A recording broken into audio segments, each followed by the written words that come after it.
Again, pitches it up, leading edge. It's going to go to hand, and that's going.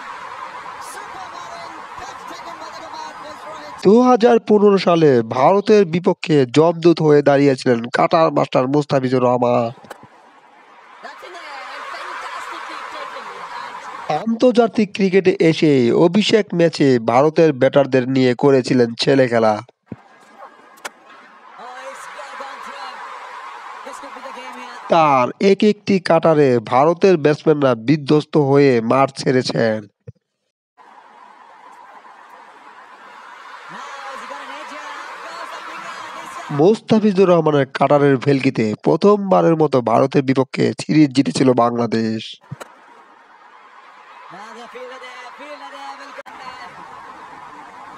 এমন সুমধুর সিদ্ধি কখনো ভোলার নয়। তো দর্শক, এই ম্যাচটি কে কে দেখেছেন অবশ্যই কমেন্ট বক্সে জানিয়ে দিবেন।